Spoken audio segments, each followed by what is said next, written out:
team. Warning. This is not to cause any danger. It is an attempt for your progress as a black hacker team to build the country's economy and create intellectuals. Take advantage of the enthusiasm. If you offend someone with this, we will not accept those mistakes. A group of white hackers for the development of the country. Let's learn with a pure and honest heart.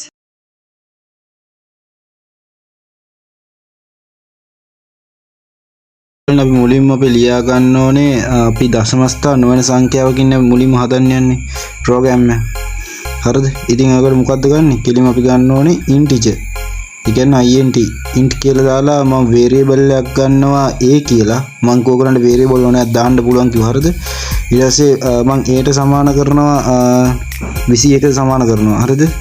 c සමාන කරලා අපි තිතයි කොමාවයි දාලා අපි ඊට පස්සේ මම ඔයගොල්ලන්ට කියලා දිනවා දශමස්ථාන නොවන සංඛ්‍යාවකින් ප්‍රෝග්‍රෑම් එකක් ලියද්දී ලියන්න ඕනේ ආකාරය. හරිද? ඔයගලන්ට මතක ඇතිනේ. මොකද්ද? ප්‍රෙස් ලකුණයි d එකයි. හරිද? මේකෙන් දශමස්ථානයේ ඊට පස්සේ අපි මෙතනට කමාවක් දාලා අපි දාන්න ඕනේ variable name එක. අපි ගත්තේ a අකුරනේ. හරි. ඔන්න මම run කරනවා. එතකොට ඔයගලන්ට පේන්නේ දැක්කනේ. ඔන්න අපේ ප්‍රෝග්‍රෑම් එක run වෙලා ඔන්න output එක විදිහට අපි මෙතනදී value එක මොකද අපි මෙතනදී value එකනේ අපි output වෙන්න ගත්තේ.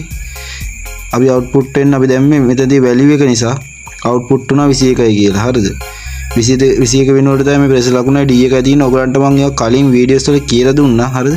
එහෙනම් මතක ඇති. හරිද? දැන් බලමු කොහොමද අපි දැන් 21 දෙකක් කොහොමද මේ ප්‍රෝග්‍රෑම් එක ලියන්නේ කියලා. හරිද? අලුත් අදහසක් ඔයගොල්ලෝ පොඩ්ඩක් කල්පනා කරලා බලන්න. ඊටත් එළිය දේවා තව ප්‍රෝග්‍රෑම් වලින් කරන්න පුළුවන්. හරිද? පොඩ්ඩක් කල්පනායෙන් බලන්න. එතකොට තේරෙයි. හරිද? ඊට පස්සේ මම ආයි කමාවක් දාන්න අපි තව variable එකක් හදාන්න. මොකද කිව්වොත් දැන් මෙතනම value දෙකක් මේ value එක දෙයකට print වෙන්න ඕන එක විදියට තමයි මම මේ ගහන්නේ printf එක ඇතුලේ. හරිද?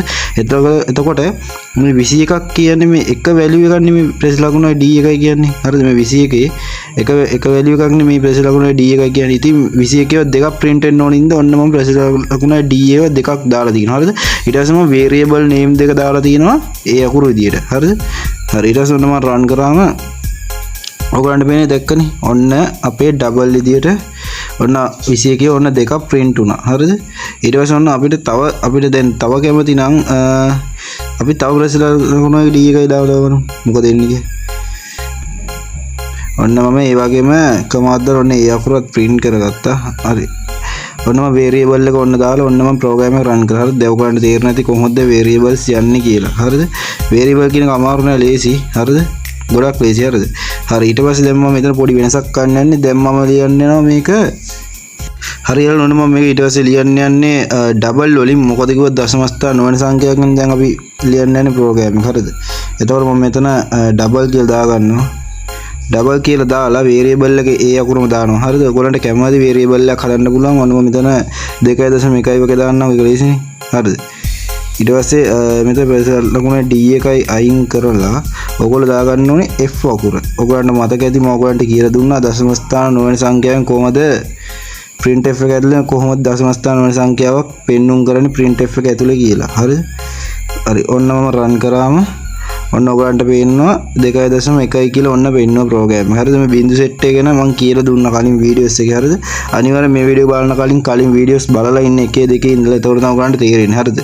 මම මොකද දැන් මම මේ වීඩියෝ ඉක්මනට වේගෙන් කරන් යනවා. මොකද කිව්වොත් අපි Python වලට යන්න ඕනේ හින්දා අපි ඉක්මනට කරන් යනවා. දැන් මේ වීඩියෝස් කරන අතරතුරේ අපි තව වීඩියෝස් අපි Termux සඳහා වීඩියෝස් කරන වෙනවා. හරිද? ඒ වගේම අපි දැන් මේ කරන්නේ C programming. හරිද? C programming කියන lesson එක පට්ටම ලේසි. අමාරු නෑ. හරිද?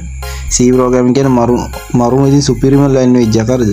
හරි. දැන් මම මේක ඔන්න චා වලින් ලියනවා. හරි. ඔන්න චා කියන්නේ මොකක්ද? චා කියන්නේ character එකක්. ඔයාලට මතකයි මම character එකක් කොහොමද ලියන්න ඕන කියලා කිව්වා. හරිද? කමාවක් දාලා ඔන්න ඇට් සලකුණු දෙකක් ඔන්න මම මේ ප්‍රෝග්‍රෑම් එකේ දාන්නේ character විදිහට මම ගත්තේ ඇට් සලකුණු. හරිද? ඇට් සලකුණු ගත්තින ඔන්න දැන් මම මෙතන C එක අයින් කරලා F එක අයින් කරලා මම මෙතනට C දා ගන්නවා. හරිද? තේරෙන්නේ නැති කට්ටිය නැතුව දැන් මම හිතන විදිහට මෙතන මොකද කිව්වොත් ඔයගලන්ට මම මේක කරා. හරිද? එහෙනම් ඔයගලන්ට දැන් මේක තේරෙන්න ඕනේ කොහොමද මේ ප්‍රෝග්‍රෑම්ස් යන්නේ කියලා. හරි. ඔන්න මම මේක run කරා. ඔන්න run කරා පස්සේ ඇට් සලකුණු දෙකක් පෙන්නුවා. හරිද? දැන් මම ඔන්න ඉතින් character දැන් මම විශේෂ නාමයක් විදිහට මම character එකට මම G දානවා. එතකොට බලන්න මොකද වෙන්නේ G අකුරු සෙට් එක කොන print වුණා. හරිද? දැන් ඔයගලන්ට තේරෙනවා ඇතිනේ කැරක්ටර් එකක් දශම ස්ථාන නොවන සංඛ්‍යාවක් දශම ස්ථාන කොහොමද අපි ලියන්නේ කියලා ප්‍රෝග්‍රෑම් එකට. හරිද? මාර ලේසි ප්‍රෝග්‍රෑමින්. හරිද? අමාරු නෑ. මාරම ලේසි. හරිද?